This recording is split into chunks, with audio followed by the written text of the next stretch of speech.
documents, speaking for myself, it looks like there was a hidden hand driving IDAC's investigations into crime intelligence and PKTT.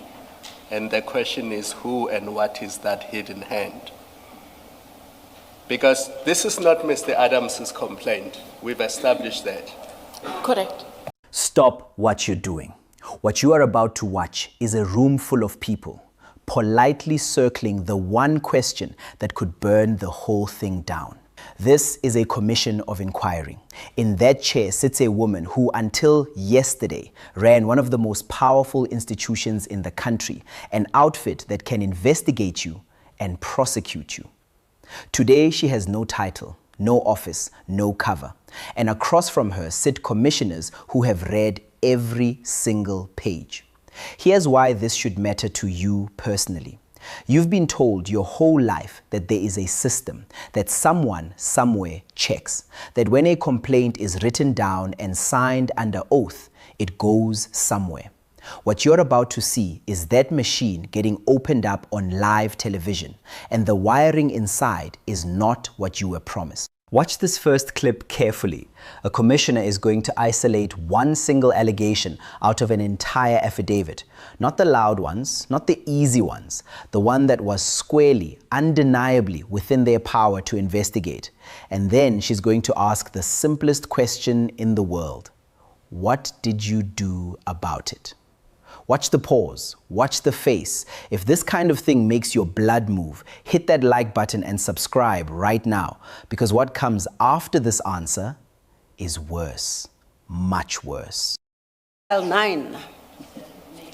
Staying with paragraph 5. Good morning. Good morning. The first part of that paragraph 5, the suspicion of funds being unlawfully taken from the secret fund to former Minister Begicele. It seems to me that out of this whole affidavit, this would be the one that obviously would fall within the mandate of IDAC to investigate. Correct. Do you accept that? I accept that. Okay. Was anything done about it? Was any further statements taken? Was any investigation initiated on this allegation? Commissioner Baloy, I am not sure how far the investigation team has gone or what they would have done in relation to this matter. But you would know if an investigation was conducted. I mean, you know about the others. Yes. Something was done and they've been classified into 6 legs that you can speak to. Correct. It's fair to say you would know if there was an investigation into this as part of the briefings that you're getting arising from this section 27. Correct, and I didn't receive a briefing on this. And so until there is evidence that there was an investigation, it is fair to surmise that nothing came out of this. I have nothing to gainsay your proposition. Yes. Now, directing this to you, you've seen this affidavit. There it is. Did you catch that? I did not receive a briefing on this. That is the answer. The head of the entire directorate, the person who signs off, who approves, who reads the memoranda, did not receive a briefing on the single most serious allegation in front of her. And here's the detail most people will miss. So let me hand it to you. The commissioner didn't just say it was overlooked. She did the arithmetic out loud. Every other complaint in that affidavit had nothing to do with their mandate. Nothing. The one and only allegation that legitimately belonged to them is the one that vanished into the carpet. That is not a filing error. That is a shape. And you already know this feeling. You've watched a complaint go into a system at work, at a bank, at a government office, and you've watched it get processed, stamped, and buried while everybody stays polite. The difference here is that the man who allegedly benefited was a former minister of police. Watch what happens next, because now she starts to slide. She says she'll check during the tea break. She'll come back with answers. Remember that promise. My verdict? That was not an oversight, and they know it. It forms part of the authorization of the investigation? You see, it's the one allegation that I would have expected or thought it would catch your attention, because it is the most serious of the allegations, but more importantly, it is the one allegation that squarely falls within your mandate, and yet you went on, your investigators, but including you, because you were getting briefings, you signed off on a prosecution memorandum, you signed off on whatever was happening, the formal steps that needed to be taken. But the one allegation in this affidavit that falls squarely within your mandate, or would fall within your mandate if there is any merit to it, it's quite curious that it is the one that you don't get involved with, that you are unable to speak to, that you don't seem to have paid attention to. And that's quite a curiosity in the circumstances, considering that the rest of the affidavit has nothing to do with IDAC, right? The other allegations, they have absolutely, if you have fairly considered, have absolutely nothing to do with the mandate of IDAC, but the one that has is the one that nothing is done about. And again, it raises the question, what in fact was going on? Why this misdirection? And it cannot be oversight. It can't be. There was a deliberate decision to focus on the others. Hopefully we will find out why. But this speaks to, it was too inconvenient, maybe.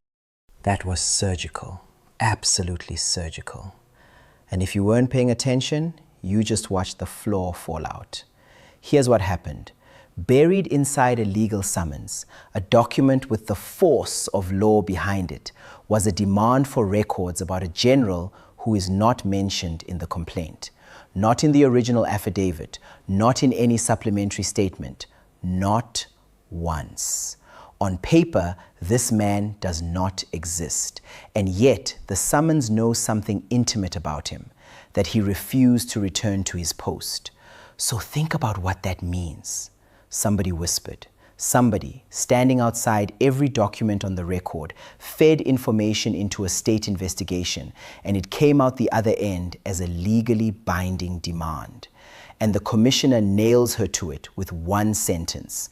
This is information obtained in other ways which are not properly explained. And she agrees. She says, I accept that. You have felt this. You've sat in a meeting where a decision arrives already made and nobody will tell you who made it. That's this, except this decision can end a career or start a prosecution. Remember that phrase, information obtained in other ways. Hold on to it, because in the very next clip, a commissioner gives that invisible source a name. Why did you think something happened to him? Here, it's very clear. You know that he has refused to return to crime intelligence. Where do you get that from? It's not in the section 27 affidavit. It's not in the supplementary affidavit, which at this point are the only documents that speak to appointments in crime intelligence. Where do you get it from? That General Jacobs has refused to go to crime intelligence. Someone told you that, told your investigators, and they didn't tell you in any of the documents that are before us. So my question is, you are signing off on information that is not on record. Who told you or your investigators about General Jacobs that you decide it's a matter that we must look into? It is certainly not in the documents that have been presented to you. So it's fair for me to surmise that on the properly obtained information, which is the affidavit and the statements, nothing of sorts was said. It can only leave one explanation that This is information obtained in other ways, which are not properly explained on documents. You accept that? I accept that. You accept that? I accept that. Okay. Now, when you sign this, A hidden hand. Not a leak, not a rumor. A commission of inquiry on the record in a formal hearing saying it looks like something invisible was steering a state prosecuting body and demanding to know what that something is. Now, here's the piece that makes this so devastating, and I want you to hold it. He doesn't argue, he lists. Performance assessments of every major general, every provincial head, every section head, the entire membership of a task team. And then he says it flatly. This is not the complainant's complaint. This is something else altogether. That's the tell. When an investigation quietly grows far beyond the thing that triggered it, the growth itself is the evidence. And then he does something you almost never see. He turns to her and says, I could be completely wrong. What does it look like to you? That is not weakness. That is a trap. And it is beautiful. Because now she has to look at that document and describe what she sees. You've been here. You've watched something at your workplace grow arms and legs and known in your gut that somebody had an agenda and known you'd never prove it. This time, it's being proved on camera. Watch what she says next, because she is about to agree with him. Or to have signed it, Commissioner Can I ask a more direct question? Yes, sir. Looking at these documents, speaking for myself, it looks like there was a hidden hand driving IDAC's investigations into crime intelligence and PKTT. And the question is, who and what is that hidden hand? Because this is not Mr. Adams's complaint. We've established that. Correct. So where do all these things come from? I mean, if you just look at that entire Annexure B, this is not Mr. Adams's complaint, not just item 6, but going into why Jacobs doesn't want to come back, going into performance assessments of all major generals from 2022-2023, not just Jacobs or Khumalo, if that was the issue, why Jacobs doesn't want to come back, of all generals, of all provincial heads, of all section heads. This is a much broader investigation into crime intelligence and, quite clearly, all members of PKTT. Who was driving this? Because it's clearly not Mr. Adams. This is not Mr. Adams's complaint. This is now something else altogether.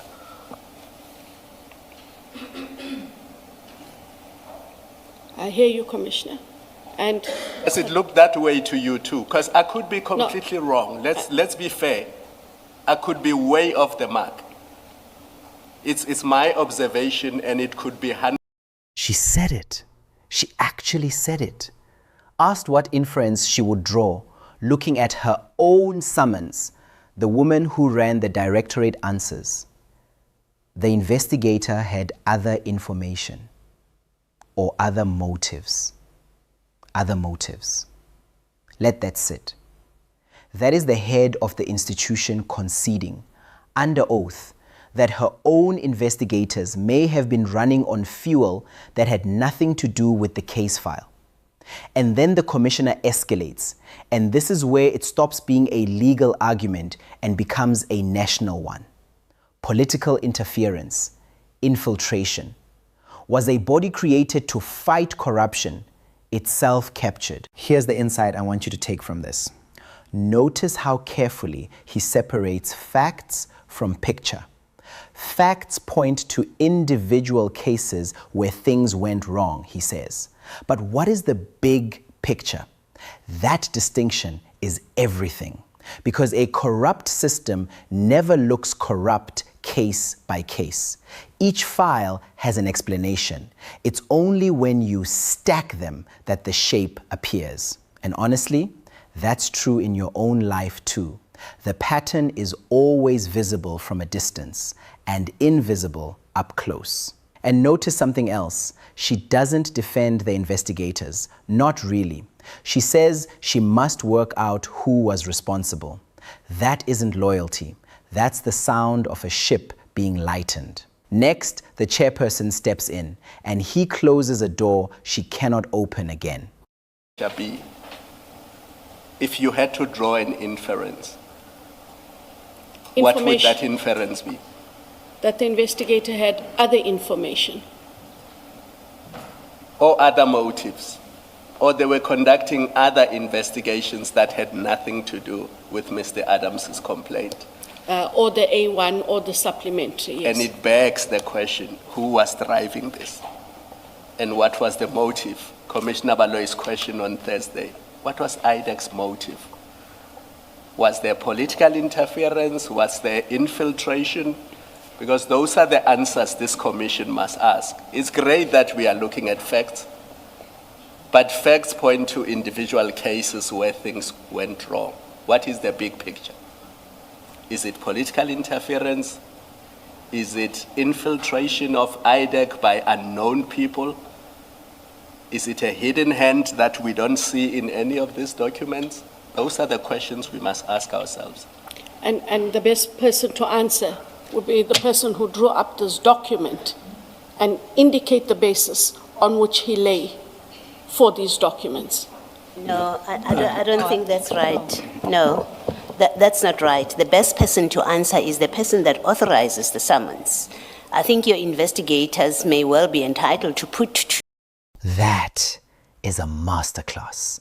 Watch it twice. The chairperson doesn't shout. He doesn't accuse. He builds. Step 1, you say there was no investigation into that task team. She agrees. Step 2, then any briefing you received about it was irrelevant. She agrees. Step 3, then that paragraph in your summons was irrelevant. She agrees. Step 4, then you ought never to have authorized it. And she says, I agree with the chair. Cage closed.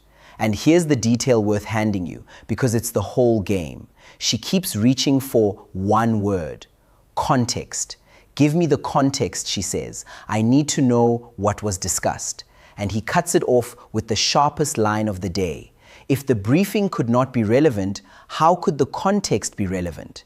There is no context for a thing that does not exist. That is what accountability actually sounds like. Not drama, not raised voices. Just a man asking one question at a time until there is nowhere left to stand. And then the answer that will echo out of this hearing. I don't have an explanation for you, Chair. You've wanted to hear that in your own life, from a landlord, from an employer, from someone who owed you a straight answer and gave you fog. Here, the fog ran out. And next, a commissioner reaches for a word far uglier than irregular.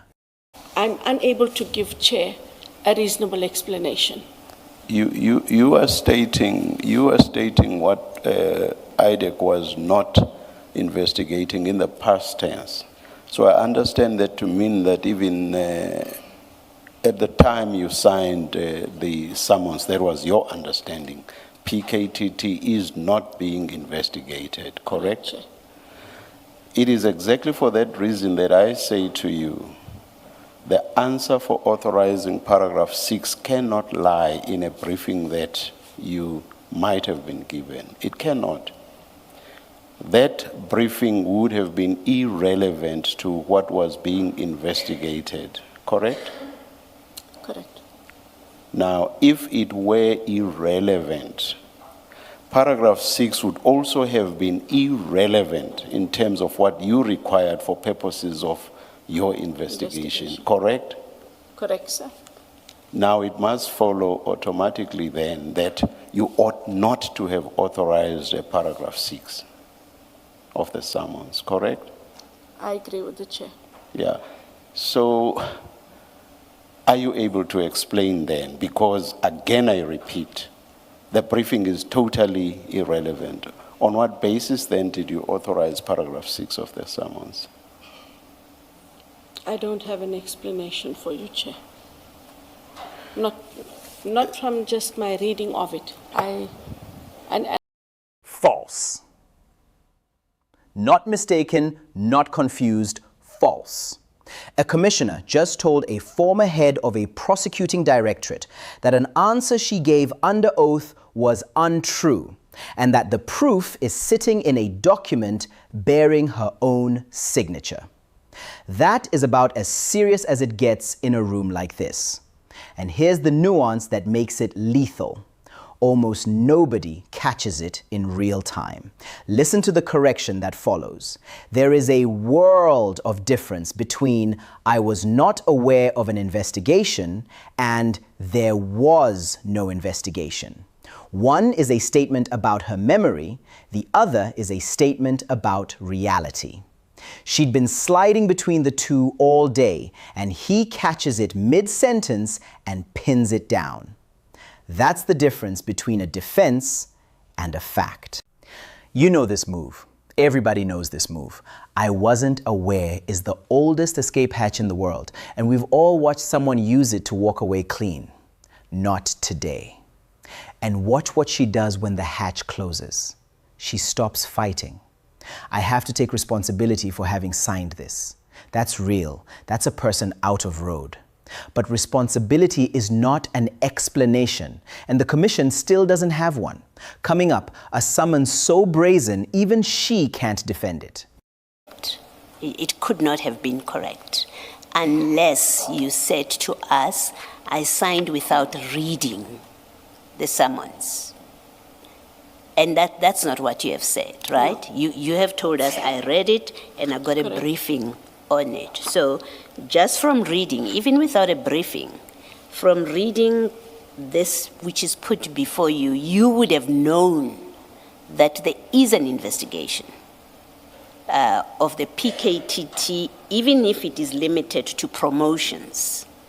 And even if we said it is limited to promotions, you would have known on the day that you signed this that there is an investigation. And where you represent that, or where you answered that "I'm not aware of the PKTT and of an investigation against them," that answer was not correct, as your summons tells us. In fact, I think if I speak frankly, that answer was false when you gave it. And the falsity is evidenced by paragraph 6 of your summons. Do you want to comment? I do have a last direct question that I would like to ask you, but do you have any comment on these two that I'm putting to you? Commissioner Baloy, I honestly said I was unaware of a PKTT investigation. It does not make sense at all. Her words, not mine. Let me tell you exactly what you just watched, because it's the most alarming document of the entire day. A legal summons went out, signed, sealed, carrying the full weight of the law, demanding travel records, flight itineraries, approvals, and the names of every officer who traveled to arrest a man. Not the evidence in a corruption case, the identities of the people who made the arrest. And the head of the institution says she never authorized it, never saw it, and knows of no investigation that could possibly justify it. Here's the value I want to leave you with. Ask yourself what you would do with that list, not what an investigator would do. What would anybody do with the names of the officers who arrested your witness? There is only one use for a list like that, and it isn't prosecution. That's why the commissioner reaches for the word interference. And this is the part that should chill you no matter where you live. A process designed to fight corruption being pointed quietly at the people doing the arresting. Instruments don't care whose hand is on them. And then the twist. The police complied. They handed over the names. Somebody out there has that list. Contained therein, as regards what IDAC wants, have we not crossed the line of interference? Is this not interfering with the affairs of SAPS as law enforcement agencies in circumstances where IDAC doesn't know, at least from these summons, why that particular individual was arrested? Is this not rendering SAPS accountable to IDAC for decisions that sub-stakes? And if so, what would be the statutory entitlement to that?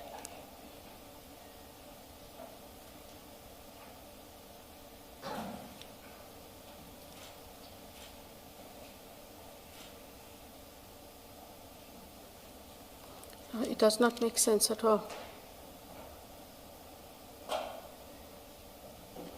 And that's why I said that there's no requirement, there's no legal requirement.